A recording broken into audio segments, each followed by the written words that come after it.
वहीं कोरोना संक्रमण सभी वर्ग के लोगों को अपनी चपेट में ले रहा है। अयोध्या में एक के बाद एक जेलों में बंद कैदी भी कोरोना से संक्रमित हो रहे हैं और यही कारण है कि जेल प्रशासन ने बंदियों को सुरक्षित रखने के लिए जहां एक तरफ मुलाकातों का सिलसिला बंद कर दिया है, इन सभी मुद्दों पर अयोध्या मंडल कारागार में क्या कुछ व्यवस्थाएं हैं, इसे लेकर जेल अधीक्षक ब्रजेश कुमार से खास बातचीत की हमारे संवाददाता राघवेंद्र शुक्ला ने।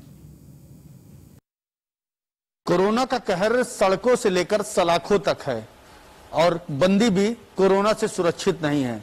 यही कारण है जेल प्रशासन ने बंदियों के लिए कई सारे इंतजाम किए हुए हैं। क्या कुछ खास इंतजाम अयोध्या की मंडल कारागार में हमारे साथ मौजूद हैं अयोध्या मंडल कारागार के अधीक्षक ब्रजेश कुमार जी। सर, स्वागत है आपका।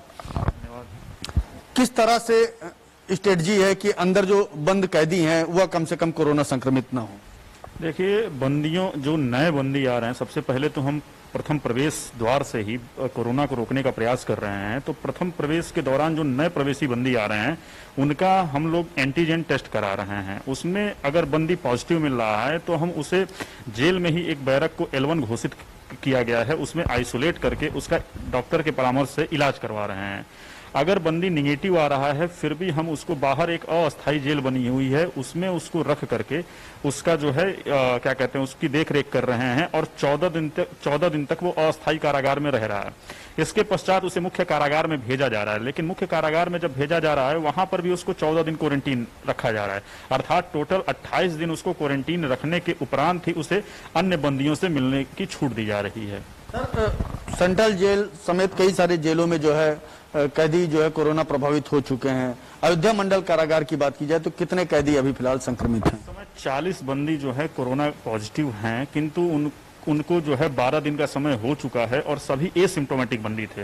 उनको कोई लक्षण नहीं दिखाई दे रहा था, किंतु उनका एंटीजन टेस्ट जब कराया गया तो उनकी रिपोर्ट पॉजिटिव आई।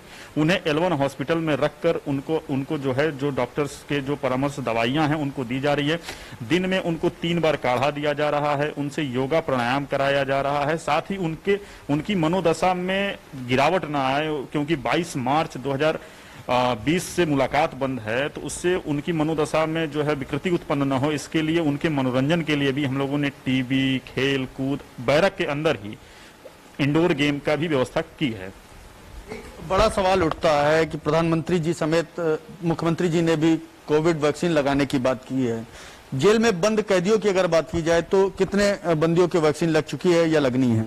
जी, डीजी महोदय के आदेश के अनुक्रम में उनके प्रयासों के फलस्वरूप उन्होंने एक जियो कराया जिसमें 45 से ऊपर सभी बंदियों को वैक्सीनेशन कराने के लिए उन्होंने हम लोगों को गाइड किया, जिसके अनुक्रम में स्थानीय प्रशासन से वार्ता करके हम लोगों ने 60 प्लस के 110 बंदियों, 60 वर्ष की उम्र के 110 बंदियों को वैक्सीनेशन दोनों डोज लगवा चुके हैं। और आज जो है 45 प्लस के जो बंदी हैं, 236 बंदी हैं जिनको प्रथम डोज आज दिया जा रहा है।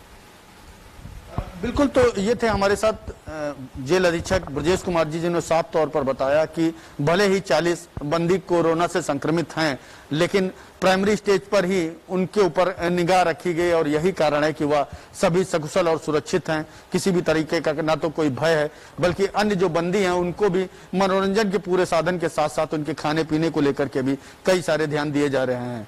सहयोगी वीडियो जर्नलिस्ट मोहम्मद रजा के साथ राघवेंद्र शुक्ला, न्यूज़ 1 इंडिया।